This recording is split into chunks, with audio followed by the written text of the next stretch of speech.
ओम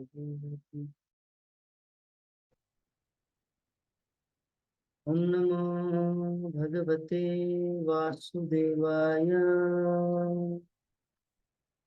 ओम नमो भगवते वासुदेवाय। ओम नमो भगवते वासुदेवाय। नारायणं नमस्कृत्य नरं चैव नरोत्तमं देवीं सरस्वतीं व्यासं ततो जयमुदीरये। नष्टप्रायेषु अभद्रेषु नित्यं भागवत सेवया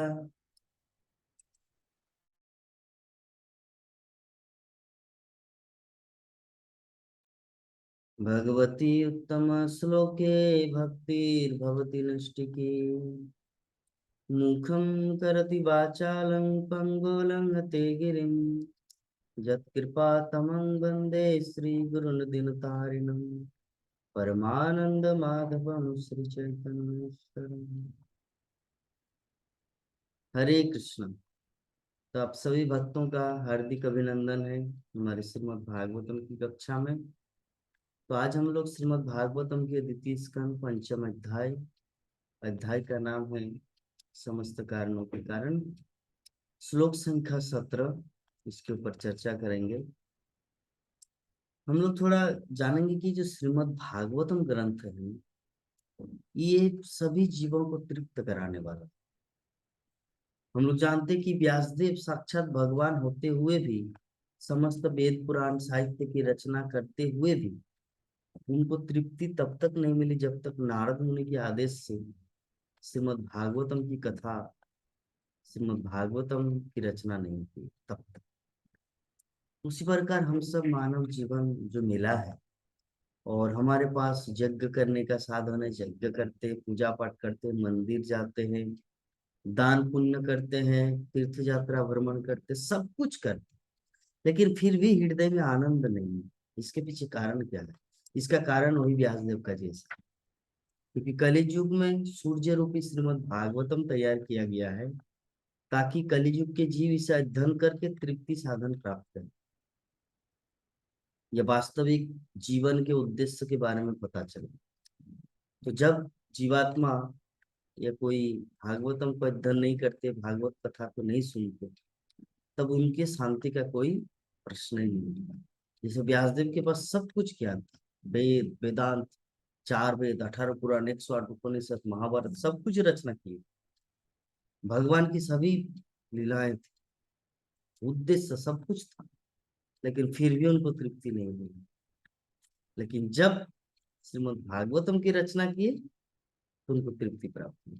तो उसी प्रकार हम सबको भी जब हम लोग श्रीमद् भागवतम ग्रंथ अध्ययन करेंगे, श्रीमद् भागवत कथा सुनेंगे, तो हमारे जीवन की सभी जो समस्याएं हैं उससे हम लोग को छुटकारा मिलेगा और वास्तविक जीवन का जो उद्देश्य या जीवन में जो आनंद वो प्राप्ति होगी। तो आज का श्लोक है द्वितीय स्कंद पंचम अध्याय, श्लोक संख्या 17। तस्यापि द्रष्टुरीरस्य कुटस्थस्याखिलात्मना सृजं सृजामि सृष्टोऽहम् अक्षयेवाविचोदिता। तो ब्रह्मा जी नारद मुनि को अपने प्रश्न के उत्तर में रिप्लाई कर रहे हैं। नारद मुनि का प्रश्न था कि ये ब्रह्मांड की सृष्टि का कारण क्या है, किसकी प्रेरणा से आपको सृष्टि करने की शक्ति प्राप्त हुआ और किसके इशारे में ये कर रहे हैं, कौन है आपका आराध्य देव। तो ब्रह्मा जी यहाँ पे वर्णन कर रहे हैं कि उनके ही द्वारा प्रेरित होकर भगवान नारायण द्वारा, जो सर्वव्यापी परमात्मा के रूप में उनकी दृष्टि के सामने पहले जो सृजित हो चुका है उसी की फिर खोज करता हूं और मैं भी केवल उन्हीं के द्वारा सृजित। तो इस श्लोक में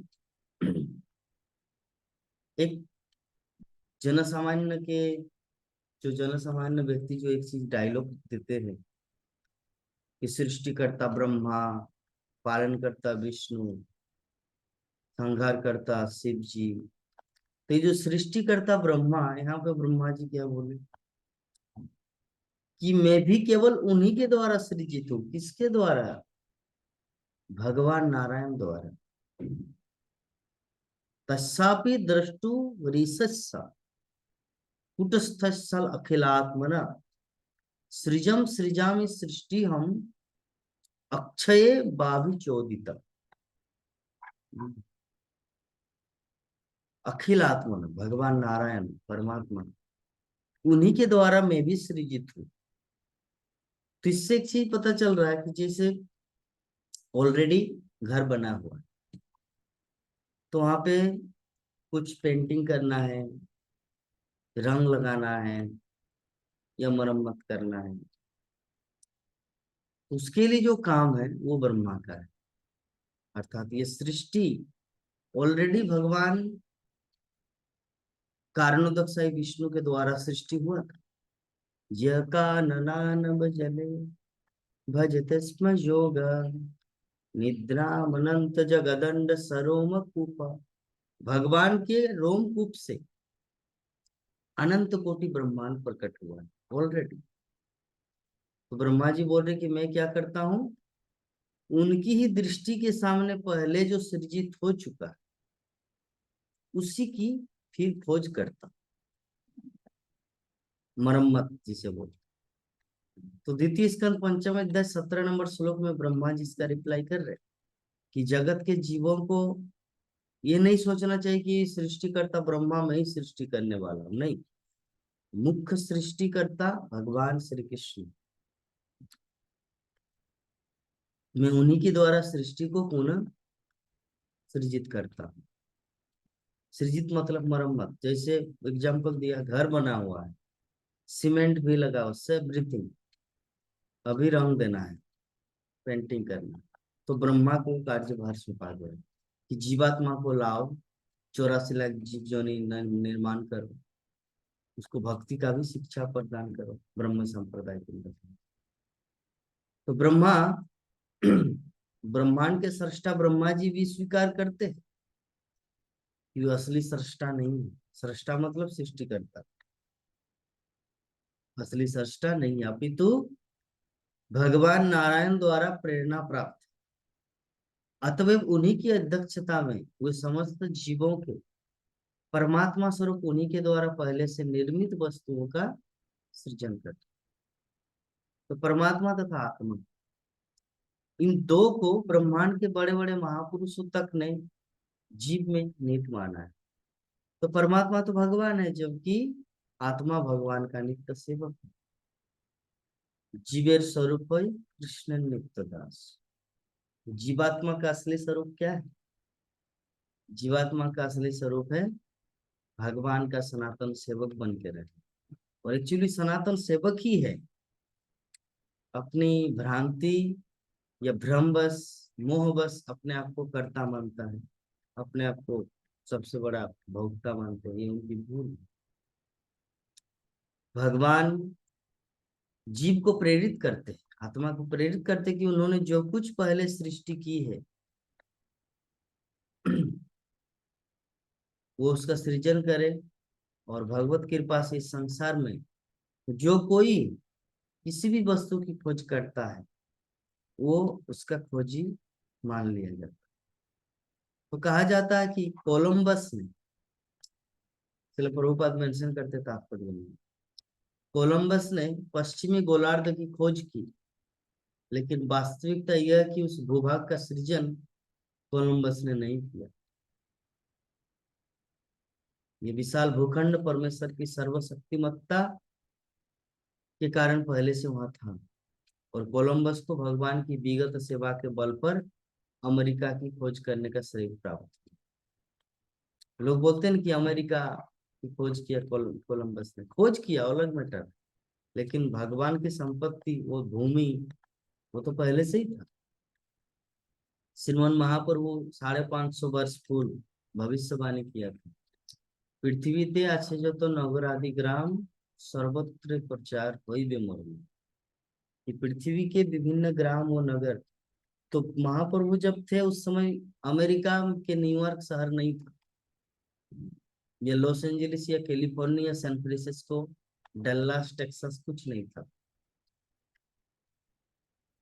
उस समय महाप्रभु ने भविष्यवाणी किया था कि पृथ्वी के हर गांव में मेरी वाणी का प्रचार होगा। और शिल प्रभुपाद ने वही से स्टार्ट किया, अमेरिका से, जहां उस समय महाप्रभु के समय में निर्माण ही नहीं था। तो कोलंबस ने खोज किया पश्चिमी गोलार्ध। गोलार्ध मतलब कि पृथ्वी गोल है, तो हो सकता है हम लोग अगर ऊपर में है तो नीचे में है अमेरिका। सूर्य ऐसे भ्रमण करते हैं, तो अभी दिन है यहाँ तो अमेरिका में रात है, अमेरिका में दिन है तो भारत में रात है। मतलब वो पश्चिमी गोलार्ध, हम लोग है पूर्वी गोलार्ध में, इसीलिए उसको कहा जाता है पश्चिमी देश। In English western world, western country, पश्चिमी संस्कृति। तो भगवान की संपत्ति पृथ्वी लोग तो ऑलरेडी पहले से था। कोलंबस भारत की खोज करते करते अमेरिका पर, हमें वो भारत को आक्रमण करने के लिए आने वाले, लेकिन मिल गया अमेरिका, और उनकी खोज की और वहां पे लोग बसने लगे। और आज सारे विश्व की नजर में अमेरिका सबसे धनी देश। तो जो भी है, ये पूरा भूखंड भगवान की संपत्ति है। तो एग्जाम्पल के माध्यम से श्रील प्रभुपाद ये बताना चाह रहे कि भगवान की संपत्ति ऑलरेडी है, ब्रह्मा जी जस्ट खोज की, ये पृथ्वी है और यहाँ पे ये जरूरत है, लाइक दैट।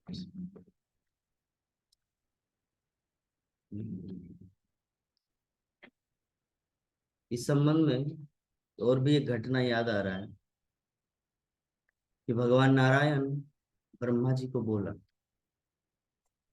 कि आप जाके सृष्टि प्रारंभ करो, क्योंकि बहुत सारे जीवात्मा जो मेरे धाम को छोड़कर भटक गए, पता नहीं कौन कहाँ पर अवस्थित।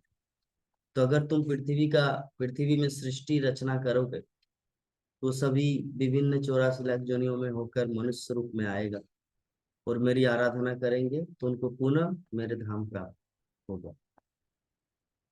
तो ब्रह्मा जी ने कहा, प्रभु बात तो ठीक है, लेकिन विषय वस्तु ये है कि पृथ्वी अभी है कहाँ, मुझे तो पूरे ब्रह्मांड में दिखाई नहीं दे रहा।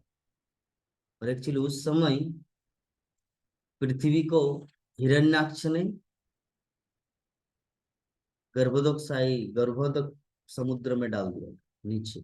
पृथ्वी एकदम गिर गई थी, पृथ्वी कहीं पर दिखाई नहीं दे रहा। ब्रह्मा जी ने सभी जगह में देखा, ढूंढा, पृथ्वी कहीं पर है ही नहीं, तो सृष्टि कैसे किया जाए।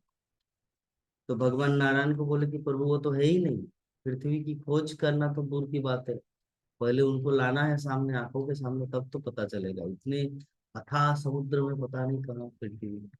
तो एक चीज जरा सोचिए इसमें, और एक पॉइंट कि हमारे जो देश में या हमारे पृथ्वी लोक में 7 महासमुद्र है। हिंद महासागर, प्रशांत महासागर, अटलांटिक महासागर, अलग अलग बहुत सारे हैं। प्रशांत महासागर सबसे बड़ा है। 30 महासागर की हमारा नजर जो है ना पूरा नहीं जाता। और ये पूरा एक महासागर नहीं, ऐसे ऐसे 7 महासागर भी इस पृथ्वी रूपी ग्रह में अवस्थित। और ये पृथ्वी ग्रह गर्भोदक समुद्र है, भगवान विष्णु गर्भोदक साई विष्णु जहाँ पे शयन करते हैं, उस समुद्र में डाल दिया गया और किसी को पता ही नहीं। इसका मतलब वो समुद्र कितना बड़ा है, गर्भोदक समुद्र। ऐसा एक समुद्र है क्षीरोदक, मतलब क्षीर, वहां पे सिर्फ दूध है, दूध का समुद्र है। ऐसे समुद्र है लवण जो हमारे पृथ्वी लोक में है, मधु का समुद्र है, चीनी का समुद्र है, गन्ने के जूस का समुद्र है। तो भगवान की सृष्टि में कितने बड़े बड़े समुद्र है, जरा सोचिए। तो ब्रह्मा जी थक गए कि कहाँ पर है पृथ्वी, कहाँ से मैं सृष्टि प्रारंभ करूं। तो भगवान उस समय क्या किया, बराह देव का रूप धारण, क्योंकि बराह जो होता है, सुअर जो होता है, वो पृथ्वी की खोज करने में एक्सपर्ट होते हैं, कहाँ पर क्या है, कीड़े मकोड़े, कीचड़, कीचड़ में सुअर अभ्यस्त होते हैं। तो भगवान ने जीवों के लिए, अपने भक्तों की रक्षा करने के लिए, जीवात्मा को पुनः अपने भगवत धाम वापस लाने के लिए सबसे निकृष्ट प्राणी सुअर का रूप धारण किया, बराह देव के रूप में भगवान आए और पृथ्वी को उद्धार किया। जब पृथ्वी को उद्धार किए तो पृथ्वी माता ने बराह देव को बहुत स्तुतियां की। श्रीमद् भागवतम में सब वर्णन है। पृथ्वी माता बहुत सारी स्तुति की बराह देव को। उनमें से एक स्तुति था कि हे प्रभु, कि जीवात्मा भले ही आपको भूल जाए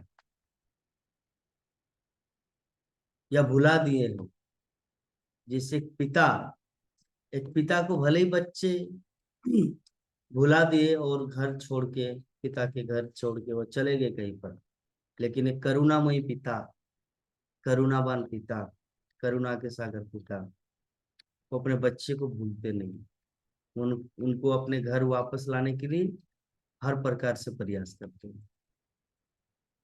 तो माता पृथ्वी भगवान बराहदेव को स्तुति किया था कि हे प्रभु, यद्यपि भले ही जीवात्मा आपसे द्वेष करके भगवत धाम छोड़ के इस ब्रह्मांड में आए, लेकिन आप उस करुणावान पिता के समान हैं, जो अपने पुत्र को भूले, जो भुलक कर पुत्र को अपने घर वापस लाने के लिए जथा प्रयास करते हैं। तो और भी बहुत सारी स्तुति है। तो अल्टीमेटली हम लोग को समझ में आया कि ब्रह्मा जी का जो सृष्टि है वो मुख्य सृष्टा नहीं है, वो गौण सृष्टा ऑलरेडी है जगह, उसमें वो काम प्रारंभ किया। जैसे कोलंबस ने अमेरिका की सृष्टि नहीं की, खोज की, और तब से अमेरिका। एनीवे, इसी प्रकार कोई भी व्यक्ति भगवान की इच्छा के विरुद्ध कुछ भी सृजन नहीं कर सकता, क्योंकि प्रत्येक व्यक्ति अपनी क्षमता के अनुसार ही देखता है। ये क्षमता भी मनुष्य द्वारा भगवान की सेवा करने की रजामंदी के अनुसार भगवान द्वारा प्रदान की जाती है। ये जो कोलंबस अमेरिका की खोज की, उसमें भी भगवान की कृपा था उनके ऊपर, अन्यथा समुद्र में आते आते कई एक मछली उनको निगल लेते। कल मैं फेसबुक में एक रील देख रहा था, उसमें क्या हुआ, तीन मित्र है, तो समुद्र किनारे बीच में वो लोग सेल्फी ले रहे, तो तीन मित्र में से एक बीच में एक मित्र ऐसे सेल्फी ले रहे थे। एक ये डॉल्फिन, एक डॉल्फिन आके, मतलब वो जो बीच में जो मित्र था उनको पूरा निगल लिए और बाकी तो भाग गए। तो उसमें एक रील में गाना है कि मौत किस समय किस व्यक्ति को किस प्रकार आएगा, कोई सोच भी नहीं सकता। वो किनारे था, समुद्र के अंदर नहीं। लोग समुद्र के अंदर भी पार कर जाते हैं, भगवान की कृपा से बच जाते, और ये किनारे में सेल्फी ले रहा था और हुई, मतलब क्या बोलते हैं, डल्फिन उनको निगल गई। तो इस संसार में कुछ भी होता है कृष्ण की कृपा से। अगर कोई अच्छा काम हो रहा है तो ये मानना है कि भगवान कृष्ण की कृपा मेरे ऊपर है। अगर कुछ बुरा हो रहा है, ये मेरे खुद का कर्म फल है, जो मैंने कुछ किया था, जिसके कारण मैं चाह के भी इसको करना चाह रहा हूँ फिर भी सफल नहीं हो रहा। तो कृष्ण की कृपा जो है ना, ये बहुत इंपॉर्टेंट है हमारे जीवन में। कभी कभी हम लोग किसी इमीडिएट चीज के लिए दुखी हो जाते, कि मुझे इतना धन नहीं मिला, मैं धनी व्यक्ति नहीं बन पाया, मैं उतना उच्च शिक्षित नहीं बन पाया। लेकिन एक चीज हमेशा याद रखना, तुम अपने कर्म फल के अनुसार जितना चाहिए था ना, कृष्ण कृपा से भगवान आपको उससे ज्यादा दे दिया, ज्यादा दी। मनुष्य जीवन दिया कि ऐसे समय में जिस समय भगवान कृष्ण की शुद्ध भक्ति कर सकते। अभी जो परिस्थिति है, अभी जो अवस्था है, अभी जो माहौल चल रहा है 10,000 वर्ष तक, से व्यक्ति अगर हरिनाम करे, श्रीमद् भागवत कथा सुने, तो सीधा वो गोलोक वृंदावन चले जाएंगे, जो किसी दूसरे युग में उपलब्धि नहीं। तो हो सकता है बहुत बड़े धनी बन जाते किसी दूसरे समय में, करोड़पति क्या, अरबपति, शंखपति, पद्मपति, लेकिन उस समय भक्ति नहीं रहता। तो क्या कांच कोला क्या करते आप? पैसा जितना दिन रहता है एंजॉय करते, फिर बन जाते हैं अगले जीवन में कुत्ता या पेड़ पौधे। लेकिन अभी तुमको मिला है कृष्ण भक्ति करने का, तो कृष्ण भक्ति करने का मिला है चांस, बस भगवान की सेवा में लगे रहिए। भगवान श्री कृष्ण क्या बोलते हैं? अनन्यश्चिन्तयन्तो यो माम जेना पर्युपासते तेषां नित्याभियुक्तानां योगक्षेमं वहाम्यहम्। अर्थात कि जो मेरी भक्ति में अनन्य चिंतन, मतलब आंख मूंद करके मेरी सेवा में लगे। अरे क्या खाएंगे, कहाँ से चावल आएगा, कहाँ से दाल आएगा, कहाँ से पानी मिलेगा, कैसे खाऊंगा, कैसे सरवाइव करूंगा। अनन्य चिंतन तो मतलब एक भाषा में, अगर सरल भाषा में कहा जाए, आंख मूंद करके कृष्ण भक्ति में लीन होना। जो इसे करते हैं, जे जना पर उपासते, जो व्यक्ति ऐसे भाव से मेरी सेवा करते, तेषां नित्याभियुक्तानां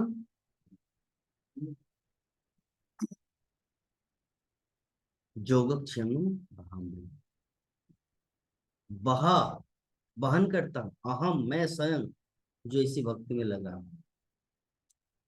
तो इसीलिए एक मानव जीवन जो हम सबको मिला है ना, बाकी चीजों में उतना ध्यान नहीं लगाना चाहिए। प्रहलाद महाराज बोलते श्रीमद् भागवतम के 7वें स्कंद में कि देखिए, हमारे किस्मत में, हमारे भाग्य में जो लिखा है ना, समय से पहले और भाग्य से अधिक कुछ नहीं मिलने वाला।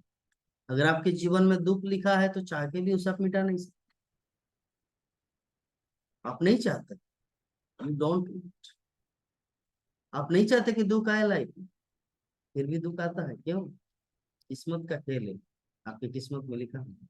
तो जैसे दुख आता है बिना बुलाए, बिन बुलाए दुख आ जाता है, उसी तरह सुख भी आएगा बिन बुलाए, अगर आपकी किस्मत में लिखा हुआ है। इसलिए उसके लिए चिंता मत कीजिए, तुम अपना काम भगवत भजन में लगाए। तो भगवत भजन में देखिए, इसका मतलब ये नहीं कि अनन्य चिंतन, तो मतलब ऐसा नहीं कि काम धंधा पूरी तरह छोड़ देंगे और सिर्फ 24 घंटे हरि नाम करे, नहीं। शिल प्रभुपाद मना किए है इसलिए। शिल प्रभुपाद बोले 2 घंटा जप कीजिए, 8 घंटा सेवा कीजिए। देखिए, सेवा करने का बहुत सा, ऐसा नहीं कि जगत में कोई काम का अभाव। हो सकता है तुमको चाहिए कि नहीं, मैं अगर कलेक्टेड होता तो हर महीने 2-2.5 लाख रुपया इनकम मेरा होता। तो देखिए, कलेक्टेड तो हर कोई नहीं बन सकता, जिला में एक ही कलेक्टेड। अगर आप बोलते कि मैं सबसे बड़ा धनी, ये सबसे बड़ा बिजनेसमैन होता, तो मैं कितना सुखी जीवन व्यतीत करता। देखिए, सभी, सबसे बड़ा मतलब सबों से बड़ा, वो तो एक ही व्यक्ति हो सकता। तो तुम उसके लिए चिंता मत करो। इन जनरली जो जैसा, मान लीजिए आपको विभिन्न प्रकार के काम है, अगर खुद कोई बिजनेस स्टार्ट करना चाहे फिर भी चलेगा। अपने रोजी रोटी रोटी चलाने के लिए भगवान जरूर सरबराह करेंगे। और अगर मान लीजिए आप खुद नहीं कर रहे कुछ, तो किसी के वहाँ जो जहाँ पे काम मिलता है वहां पे काम कीजिए। अपने जीवन सरबराह करने के लिए, सर्वाइविंग करने के लिए, ये पृथ्वी में किसी चीज का अभाव नहीं है। इसलिए भक्ति सिद्धांत सरस्वती ठाकुर अपने लेक्चर में बोलते थे, इस पृथ्वी में किसी भी चीज का अभाव नहीं है, सब कुछ भरपूर मात्रा में है। किसी को काम चाहिए तो काम मिलेगा, फल चाहिए तो फल खाने को मिलेगा, कुछ प्रसादम खाने की इच्छा है तो वो सब मिलेगा। लेकिन एक चीज का अभाव है, वो है कृष्ण भक्ति का। शुद्ध कृष्ण भक्ति का अभाव है, कृष्ण भक्ति का प्रचार प्रसार करना। बाकी सब चीज ऑटोमेटिकली प्रसार हो रहा है। एक मूवी बन रहा है 600 750 करोड़ रुपया में, और उसको फैलाने के लिए कोई प्रयास नहीं करना पड़ रहा है, जस्ट यूट्यूब में डाल दिया, पूरे विश्व में फैल गई। लेकिन कृष्ण भक्ति, ये श्रीमद् भागवत कथा यूट्यूब में डाल दिया, तो सारे संसार में प्रचार नहीं होगा। इसीलिए भक्ति सिद्धांत सरस्वती ठाकुर बोले कि सब कुछ इस संसार में उपलब्ध है और सब कुछ हो रहा है, लेकिन ये कृष्ण भक्ति का प्रचार उतना आसान नहीं। एनीवे, जो भी है, भगवान जब तक स्वेच्छा से किसी के प्रति इच्छुक ना हो कि इसको कुछ देना चाहिए, तब तक कोई व्यक्ति जबरदस्ती भी नहीं कर सकता और कोई भी चीज, एनीथिंग, वो प्राप्त नहीं कर सकता। तो ब्रह्मा जी इस तरह भगवान कर्ता को उसी अनुपात में शक्ति प्रदान करते हैं जिस अनुपात में भगवान के चरण कमल में आत्मसमर्पण करता। तो ब्रह्मा जी भगवान के महान भक्त हैं, अतः भगवान ने उन्हें शक्ति दी, या यूं कहे कि ये प्रेरणा दी कि हमारे समक्ष जैसा विश्व है वो वैसे ही विश्व की सृष्टि कर। तो भगवान ने इसी तरह अर्जुन को कुरुक्षेत्र में युद्ध करने के लिए प्रेरित किया। तस्मात् तमुत्तिष्ठत जसो लभस्व जित्वा शत्रुर्भुंक्ष राज्यं समृद्धम् मय्येवेते निहता पूर्वमेव निमित्त मात्रम भवसव्य साच। अर्थात चाहे कुरुक्षेत्र का युद्ध हो या किसी अन्य स्थान अथवा अन्य समय में लड़ा गया कोई युद्ध, वो भगवान की इच्छा से लड़ा जाए, क्योंकि भगवान की मर्जी के बिना कोई इतना बड़ा जनसंहार नहीं कर सकता। दुर्योधन के दल ने कृष्ण की परम भक्त द्रौपदी का अपमान किया और द्रौपदी ने भगवान से तथा वहां पर उपस्थित सारे मुख्य दर्शकों से इस अनुचित अपमान से बचने के लिए याचना की। तब अर्जुन को भगवान ने सलाह दी कि वो लड़कर बदला ले, अन्यथा दुर्योधन का दल भगवान की इच्छा से किसी न किसी प्रकार मारा जाए। इस तरह अर्जुन को निमित्त मात्र बनने तथा भीष्म एवं कर्ण जैसे महान सेनापतियों का वध करने का श्रेय लेने के लिए कहा। उन लोगों को मारना कठिन था, भीष्म तथा कर्ण जैसे महान व्यक्तियों, लेकिन अर्जुन को क्या बोला कि मैं तुम्हारे साथ, जत्र योगेश्वर यत्र पार्थ धनुः तत्र श्री विजय, वहीं पर विजय होगा। बुद्धि धुर्वा नीति मर्ति, जहाँ पे नीति धर्म वहीं पर विजय होगा। तो समझ गए हम लोग, ये जो बड़ा बड़ा बड़ा युद्ध होता है, राम रावण का युद्ध हुआ और यहाँ पे दुर्योधन कौरव पांडवों का युद्ध हुआ, यहाँ पर भगवान की इच्छा से होता है, क्योंकि बहुत सारे पापी लोगों को मारना होता है। तो मारने के लिए तो ऑटोमेटिकली हवा का झोंका आएगा, मर जाएंगे, ऐसे तो नहीं है, उसके लिए प्रैक्टिकली कुछ करना पड़ता। तो द्रौपदी को अपमान किया कौरव लोग, और उन्होंने भीख मांगा, याचना की कि मेरी रक्षा कीजिए। उतनी जनसंख्या में से कोई उनकी रक्षा नहीं की, भगवान ने रक्षा। तब तो उनको क्रोध आया कि मेरे भक्त का इस तरह का अपमान, और तुम लोग हंस रहे हो, दिखा देते हैं। तब भगवान की इच्छा से सब मरा, निमित्त मात्र मय्ये वेते निहता पूर्व में। हे अर्जुन, मैंने सबको ऑलरेडी मार चुका, ऑलरेडी मैं सबको मार दूं जब मेरे भक्त का अपमान। जस्ट क्रेडिट लो, भव शब्द साक्षी, निमित्त मात्र, जस्ट निमित्त बनो, मेरे द्वारा ऑलरेडी मारा जा चुका। इसीलिए हमारी जो शरणागति है उनके अनुपात ही कृष्ण हम लोग को शक्ति प्रदान। शिल प्रभुपाद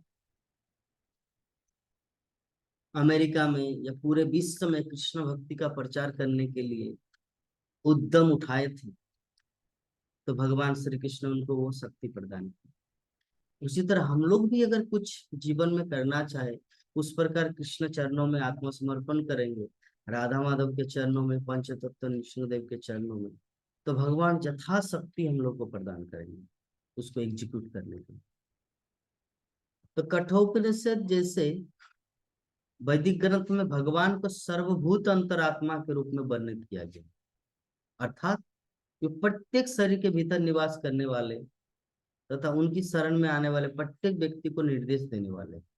तो जो शरणागत नहीं है उन्हें प्रकृति के संरक्षण में रखा जाता है। भ्रामयन सर्वभूतानि यंत्रारूढ़ानि माया, इस तरह उन्हें अपने ढंग से कार्य करने दिया जाता है और स्वयं दुष्परिणाम भोगने दिया जाता। जो शरणागत होते हैं भगवान उनको निर्देश देता है कि जीवन में क्या करना चाहिए, क्या सही है क्या नहीं है, क्या करना चाहिए। भगवान शास्त्रों के माध्यम से, ग्रंथों के माध्यम से वो उपदेश देते हैं। लेकिन जो भगवान की जो शास्त्र ग्रंथ है, आचार्य है, गुरु वर्ग है, उनकी बातों को ठुकराते वो क्या होता है, भ्रामयन सर्वभूतानि, अर्थात माया के चक्कर में वो घोर चक्कर लगाते हैं सार के लिए। तो ब्रह्मा तथा अर्जुन जैसे भक्त अपनी ओर से कुछ भी नहीं करते, अपितु पूर्ण शरणागत होने के कारण भगवान के संकेतों की प्रतीक्षा करते रहते हैं। अथवा वे कुछ ऐसा करने का प्रयास करते हैं जो सामान्य दृष्टि में अत्यंत आश्चर्यजनक प्रतीत होता है। तो भगवान का एक नाम उरुक्रम है, जिसका अर्थ है वो जिसके कार्य अत्यंत अद्भुत और जीव की कल्पना से परे होते हैं। अतः भगवान के भक्तों के कार्य कभी कभी अत्यंत अद्भुत प्रतीत होते हैं, क्योंकि उनमें भगवान का निर्देशन होता है। तो ब्रह्मांड के सर्वोच्च बुद्धिमान जीव, ब्रह्मा से लेकर क्षुद्र चिंटी तक, सारे जीवों की बुद्धि भगवान द्वारा सारे कार्यों के साक्षी रूप में देखी जाती। भगवान की सूक्ष्म उपस्थिति का अनुभव उस बुद्धिमान व्यक्ति को होता है जो सोचने, अनुभव करने तथा चाहने के मनोवैज्ञानिक प्रभाव का अध्ययन कर सकते।